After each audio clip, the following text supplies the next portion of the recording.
Após o sucesso financeiro de Alien, o oitavo passageiro, os planos para uma sequência pareciam inevitáveis. Mas nos anos que se seguiram, a Fox passou por diversos conflitos políticos internos, culminando na saída do presidente Alan Ladd Jr. em 1979. E com isso, o projeto da continuação foi colocado em sono criogênico por tempo indeterminado. Os novos executivos alegavam que, apesar da bilheteria superior a 100 milhões de dólares, o filme não havia gerado lucro suficiente para justificar o investimento numa sequência. Na prática, o estúdio estava agindo de má fé, tentando mascarar os números reais para reduzir a porcentagem dos lucros que deveria repassar ao trio de produtores da Brandywine Productions, responsáveis por viabilizar o primeiro filme. Não convencida por essas alegações, a Brandywine entrou com um processo contra a Fox por royalties não pagos. E após quase 3 anos de batalha judicial, as partes finalmente chegaram a um acordo, onde a realização de um novo filme serviria como compensação financeira à produtora. Sabe, Burke, eu não sei que espécie é pior. Ao menos eles não desgraçam os semelhantes por um punhado de dinheiro. Com o impasse resolvido, os planos para a sequência finalmente começaram a progredir em 1983, ainda sem um diretor definido, já que o retorno de Ridley Scott sequer chegou a ser cogitado, tendo em vista que a Fox não viu com bons olhos a fraca recepção de crítica e bilheteria do hoje clássico Blade Runner. Os produtores da Brandywine haviam recebido meses antes um intrigante roteiro de ficção científica escrito pelo até então desconhecido James Cameron. Conheci o Cameron quando o Larry Wilson, nosso chefe de desenvolvimento, me mandou uma pilha de roteiros e tinha uma ótima recomendação sobre o Exterminador do Futuro. Eu li o roteiro e achei muito bom. Daí, depois de um tempo, quando estávamos procurando um roteirista para Alien 2, perguntei para o James se ele queria escrever, e ele aceitou.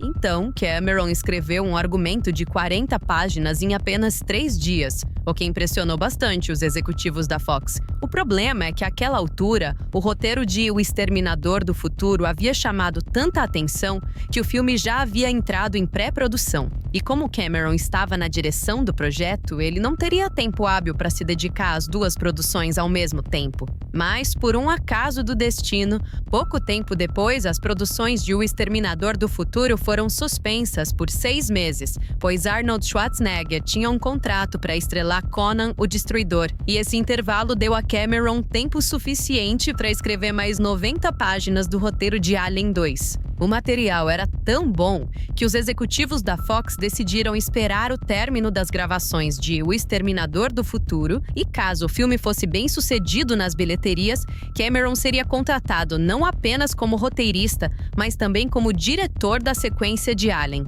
Quando começamos a filmar, ele só tinha escrito umas 90 páginas e ainda estava no segundo ato. O roteiro não estava pronto. Mas o pessoal da Fox adorou e disseram que fariam algo impensável e esperariam ele terminar o roteiro.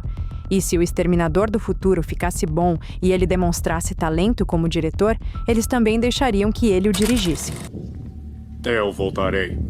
Acho que se o Exterminador do Futuro não tivesse sido o sucesso que foi, eu duvido que eles teriam contratado o James para dirigir o filme. E com o sucesso de O Exterminador do Futuro confirmado, a Fox deu sinal verde para Cameron comandar o projeto. Depois de refinar e concluir o roteiro, mantendo os elementos principais do primeiro filme, principalmente Ripley e a criatura alienígena, Cameron levou o conceito para outro caminho. Ao ambientar a história no planeta dos aliens, ele conseguiu dar ao elenco um arsenal pesado e criar não apenas um, mas dezenas de xenomorfos. Eu tentei usar coisas que particularmente me interessavam do primeiro filme.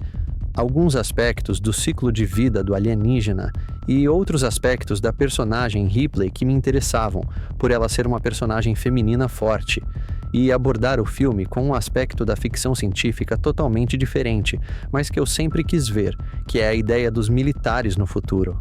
E agora sim, tudo parecia pronto para que Cameron começasse as gravações de Alien 2, agora simplesmente intitulado com o plural, Aliens. Eu só preciso saber de uma coisinha. onde eles estão. Ellen Ripley, a única sobrevivente do ataque alienígena a Nostromo, é resgatada de sua nave à deriva e logo descobre que o local de onde havia fugido foi transformado numa colônia. Mesmo contrariada e ainda traumatizada, ela decide retornar ao planeta para salvar as dezenas de famílias que foram enviadas ao local. Porém, mesmo com um destacamento militar fortemente armado, a equipe vai sucumbindo aos poucos contra as centenas de alienígenas que agora habitam o planetoide LV-426.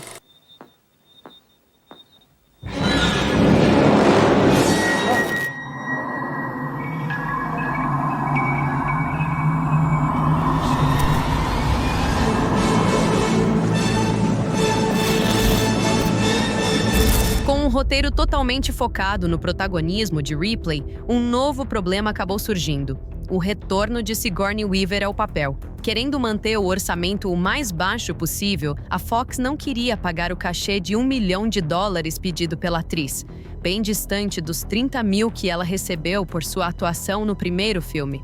Eu disse não e está dito. Desde o lançamento de Alien, ela havia deixado de ser uma promessa e já tinha estrelado grandes sucessos, como Os Caça-Fantasmas, de 1984. Além de ter plena consciência da importância da sua personagem para o sucesso de um novo filme. Diante do impasse, o estúdio pediu a Cameron que reescrevesse o roteiro e removesse Ripley da história. A Fox não estava muito disposta a pagar a quantia que ela queria e pediram ao James para achar um enredo que não incluísse a personagem Ripley, mas ele rejeitou essa ideia. Ele se recusou a fazer essa versão. E no fim, eles chegaram a um acordo e pudemos fazer o filme que todos nós queríamos. Eu já disse obrigado e isso é tudo. Isso é tudo coisa nenhuma! E após muitas negociações, incluindo a possibilidade iminente da atriz recusar o papel, ela garantiu o cachê de $1 milhão e ainda uma porcentagem da bilheteria. Foi bom ter te decepcionado. James Cameron trouxe para o projeto a mesma equipe que havia feito O Exterminador do Futuro funcionar tão bem. Sua esposa, Gale Ann Hurd, como produtora, e o mestre dos efeitos especiais, Stan Winston, com a missão de aperfeiçoar os já impressionantes visuais do primeiro Alien. O James ia fazer um filme novo, que se chamava Aliens, e ele me procurou com uma ideia maluca. Ele tinha uma pintura de como seria a Rainha Alien. Daí ele disse, vamos colocar 2 caras dentro de um traje, suspender tudo num guindaste, vamos criar 4 braços e daremos um jeito de mexer as pernas gigantes. E ela vai ter uns 4 metros de altura. E eu pensei, esse cara enlouqueceu. Mas enquanto eu pensava que aquilo era uma loucura, também pensei, bom, se o Cameron tá imaginando isso, acho que dá para fazer. Mas nem mesmo essa equipe de confiança conseguiu blindar Cameron dos conflitos que surgiriam com a equipe técnica britânica. Pressionado pelo baixo orçamento e um cronograma apertado de filmagens, o exigente diretor James Cameron não conseguia se adaptar às práticas de trabalho da equipe local. Todos os dias, religiosamente às 10 da manhã e às 4 da tarde, eles simplesmente paravam tudo o que estavam fazendo para o tradicional horário do chá britânico, o que estava atrasando significativamente a produção. Além disso, a equipe era exatamente a mesma que havia trabalhado com Ridley Scott, e eles mantinham uma grande admiração pelo diretor britânico. E muitos acreditavam que Cameron era muito jovem e inexperiente para assumir uma superprodução como Aliens. Acho que uma das dificuldades para o James era que havia um forte sentimento pró-Ridley no set, porque estávamos trabalhando na Inglaterra. E acho que demorou até que percebessem como ele era brilhante. E ele é canadense. O atrito cresceu a ponto de virar um verdadeiro motim contra o diretor canadense, culminando na demissão de vários membros da equipe britânica, incluindo o diretor de fotografia e o assistente de direção. Essa é a única maneira. Com os conflitos temporariamente apaziguados, o diretor seguia inabalável e totalmente determinado a entregar o melhor filme que pudesse realizar. E o trabalho de cenografia era o primeiro passo.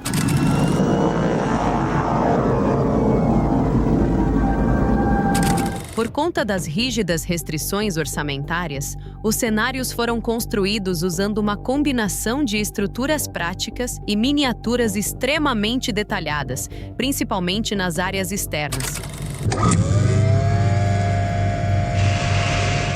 Outro exemplo de economia foi a construção das cápsulas de hipersono para as cenas a bordo da Sulaco. A produção só tinha dinheiro para montar 6 cápsulas, já que cada uma custava mais de $4.000. A solução foi utilizar espelhos posicionados estrategicamente e ângulos de câmera bem calculados, para que a equipe pudesse criar a ilusão de que havia 12 delas. Assim como a Nostromo e a Narcissus, a Sulaco, nave dos fuzileiros coloniais, também teve seu nome inspirado pelas páginas do escritor Joseph Conrad, sendo o nome da cidade fictícia do romance Nostromo. Refinando um design criado pelo próprio Cameron, a miniatura foi construída em fibra de vidro e tinha cerca de 2 metros de comprimento.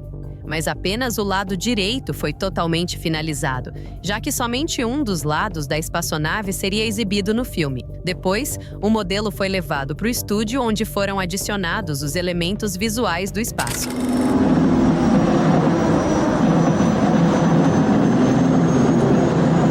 Na época das filmagens, a British Airways estava substituindo vários de seus rebocadores de aeronaves, e a equipe conseguiu adquirir um deles para transformá-lo no blindado de transporte dos fuzileiros coloniais. Durante a conversão, a equipe removeu cerca de 45 toneladas de chumbo, adicionando placas de metal para compor o revestimento externo do blindado, resultando num veículo final que pesava aproximadamente 35 toneladas.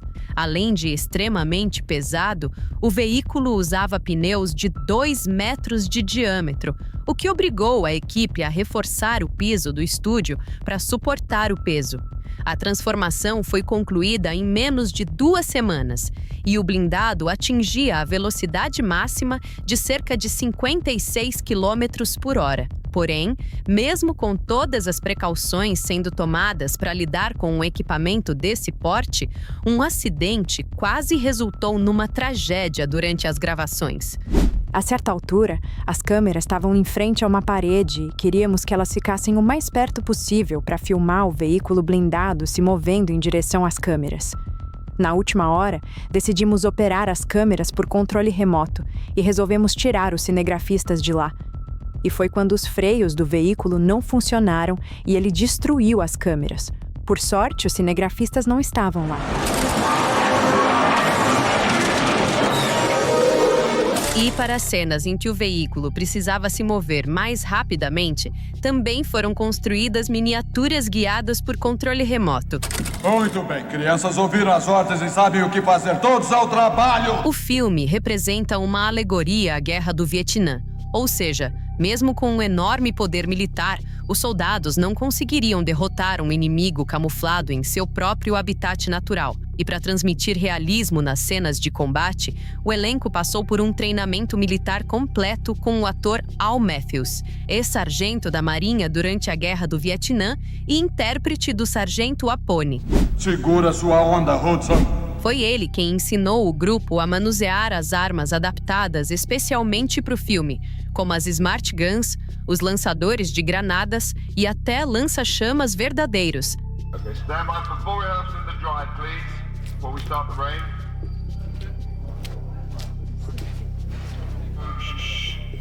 Ready? And action! Depressa, em posição! Vamos! O que é isto? Ah, esse é o lança-granadas. Eu acho que é melhor você não conhecer, não. Embora Sigourney Weaver manejasse as armas com a firmeza de uma profissional, elas também a deixavam bastante desconfortável. Eu tive que atirar com armas de fogo. E também teve a parte do lança-chamas. E o lança-granadas. E isso foi bem difícil para mim. Tinham dublês de verdade naqueles trajes, e outros eram bonecos que eu tinha que acertar. E hoje eu penso, caramba, eles confiaram muito em mim. porque por sorte eu nunca errei. Mas e se eu tivesse acertado um dublê de verdade?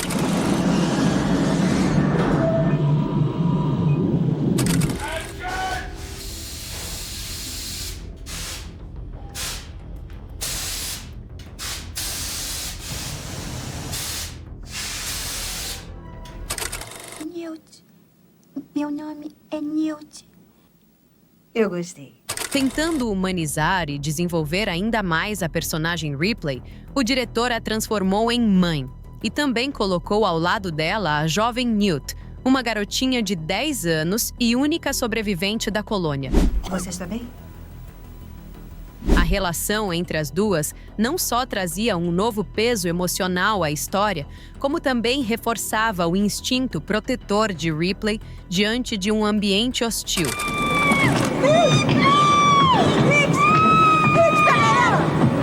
E para a atriz Carrie Ann, algumas cenas de ação foram até divertidas. Foram muitas tentativas, mas foi muito legal, porque era um cenário enorme e tinha um colchão gigante lá embaixo. Daí eu errava de propósito para descer pelo duto de novo. Não! Na época, eu não achava que era perigoso. Eu mesma fiz minhas próprias cenas de ação. Segura firme!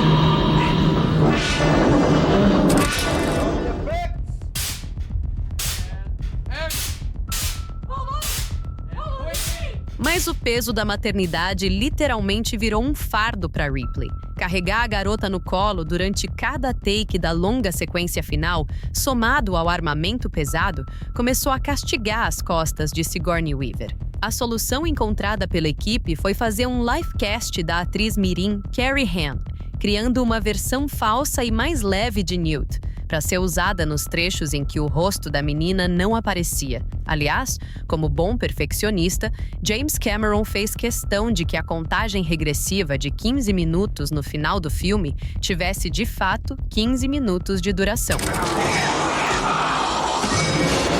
O premiado H.R. Giger acabou não retornando para trabalhar na continuação. Além de estar envolvido na produção de Poltergeist 2, houve ainda uma decisão pessoal de James Cameron, que queria total liberdade criativa para redefinir a aparência dos alienígenas. O diretor, então, delegou a evolução do design e da construção das criaturas ao seu parceiro de confiança, Stan Winston, que nessa época, com o avanço da tecnologia dos efeitos especiais, já podiam ser fabricadas em grande parte com o uso de animatrônicos. Cuidado, Burke.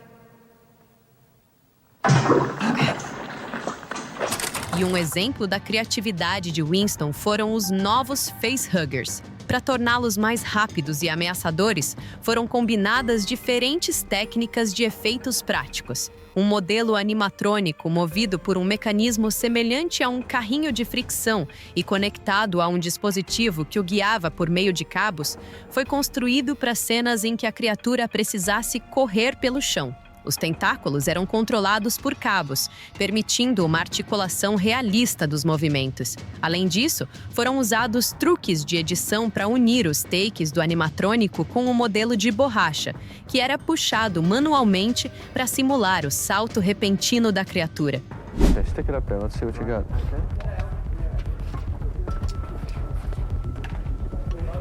All right, now pull it so it lands right on the lens when I say action. There we go, and action. Like a flying facehugger. Wasn't terribly convincing. Guys. I want you to pull it so that it looks like it's leaping. Doesn't look like it's leaping. Don't you have gloves? Get some gloves. You can't pull hard without gloves. Get some gloves and call me when you're ready.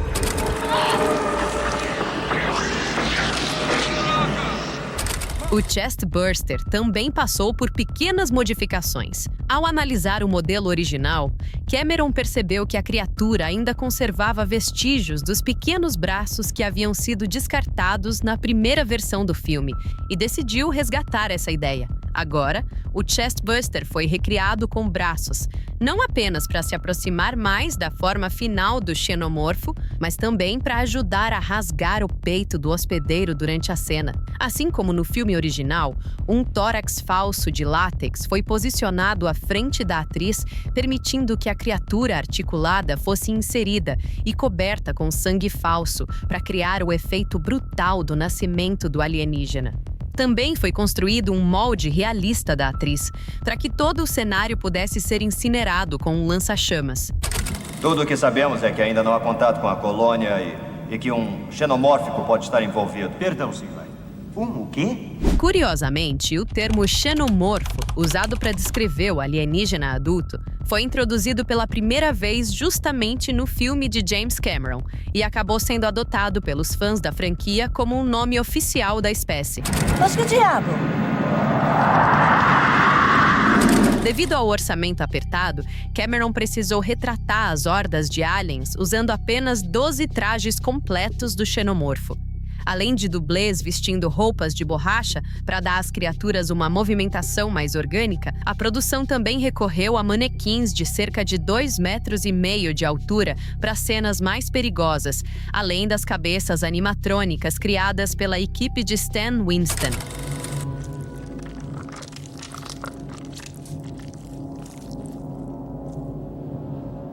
Embora os sinistros e mortais ovos de Alien já tivessem aparecido no primeiro filme, uma pergunta ficou em aberto e caberia ao roteiro de James Cameron responder: quem ou o que estava colocando aqueles ovos? Partindo do design original de Giger para o primeiro filme, Cameron usou sua própria experiência com efeitos especiais para criar pessoalmente o conceito da Rainha Alien. Um protótipo da complexa estrutura mecânica foi construído no estúdio de Stan Winston para testar a mobilidade da imensa criatura. Esse primeiro modelo recebeu um acabamento provisório feito com espuma de borracha pintada de preto e sacos plásticos, apenas para avaliar as proporções e os movimentos. Crane, raise up.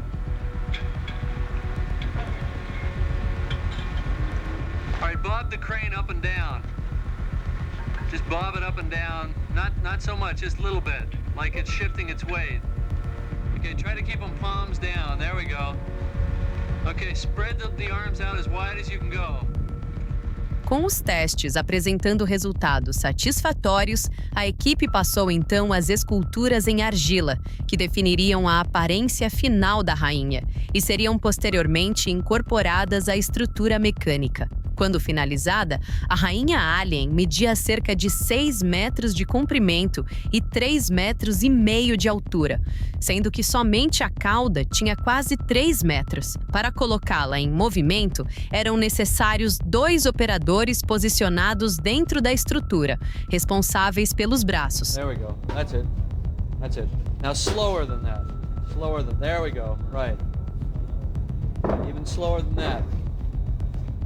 And don't just rhythmically go up and down, but kind of vary it. You can do one all the way down and then come up and then just bob in here a little bit like that. You see what I mean?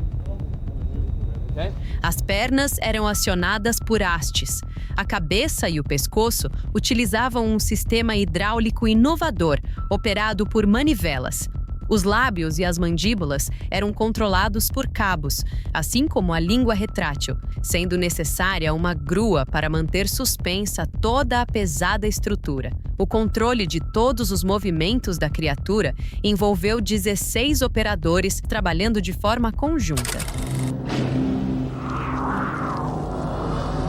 Naquela época, ainda não existia a possibilidade de remover os cabos digitalmente. Então, eles foram cuidadosamente escondidos nas cenas, por meio da escolha precisa dos ângulos de câmera. Você agiu bem. Agia?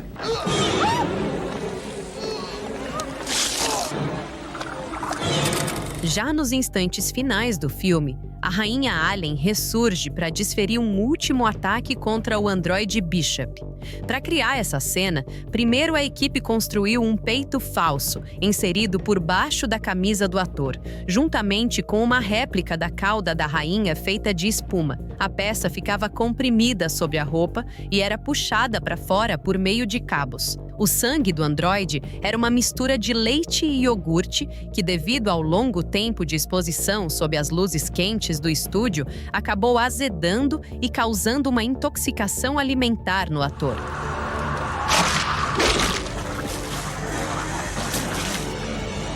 Em seguida, uma réplica de corpo inteiro foi construída em 2 partes, contendo um mecanismo desacoplável na altura da cintura. Quando os cabos de lados opostos eram puxados, as peças se desencaixavam, criando o efeito do androide sendo partido ao meio. Para finalizar a cena, o diretor precisava de um take onde o torso do robô fosse mostrado atingindo o chão. A cena exigiu várias tentativas, até que a queda funcionasse perfeitamente e pudesse ser mesclada com os planos fechados do ator verdadeiro no chão.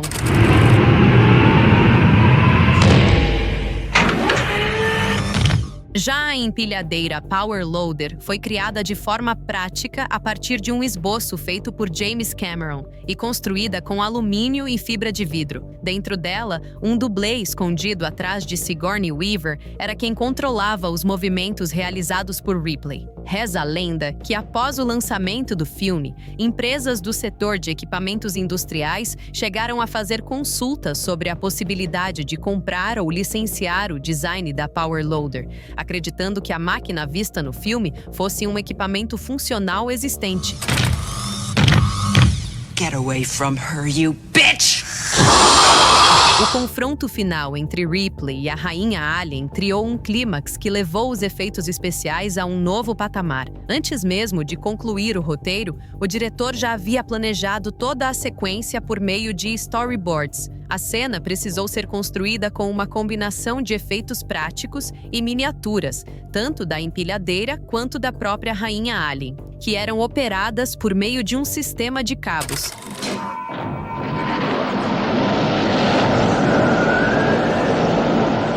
O desfecho da cena dentro do compartimento de sucção foi, na verdade, gravado na horizontal, onde a escada ficava no chão, enquanto uma miniatura da Rainha Alien era filmada em stop motion diante de uma tela azul. A miniatura da empilhadeira foi literalmente arremessada pelo compartimento, sendo completamente destruída durante a gravação. Após meses de trabalho intenso, o primeiro corte de Aliens foi considerado longo demais pelos produtores executivos. Cameron acabou sendo obrigado a remover cenas inteiras, incluindo a sequência que fazia referência à filha de Ripley. Inclusive, o retrato da filha de Ripley exibido na versão do diretor, que à primeira vista parece um truque visual para envelhecer a própria Sigourney Weaver, é na verdade de Elizabeth Inglis, mãe da atriz na vida real.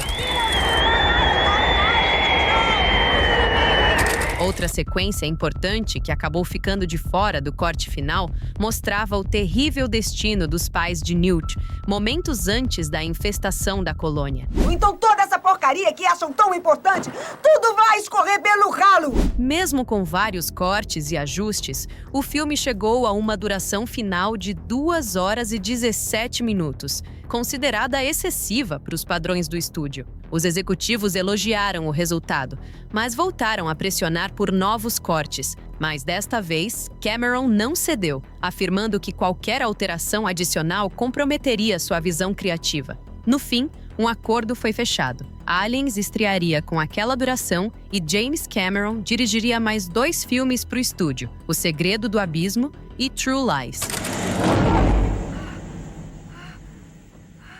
Contando com um orçamento de 18 milhões e meio de dólares, Aliens: O Resgate superou seu antecessor nas bilheterias, arrecadando mais de 130 milhões de dólares em todo o mundo. O filme recebeu 7 indicações ao Oscar, incluindo o de melhor atriz para Sigourney Weaver e vencendo nas categorias de melhores efeitos visuais e edição de som. Apesar de estilos de direção completamente diferentes, sendo Alien mais voltado para o terror e Aliens com um foco maior nas cenas de ação, o longa é considerado uma das melhores continuações já produzidas e a obra que elevou definitivamente James Cameron ao patamar dos grandes diretores de Hollywood. O sangue não causa medo, ele causa repulsa. É uma emoção bem diferente. Para mim, a ênfase do segundo filme foi menos na repulsa e mais no terror. Eu queria transmitir medo e suspense.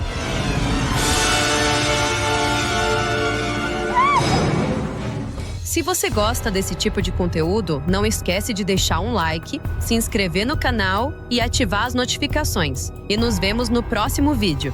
Até mais!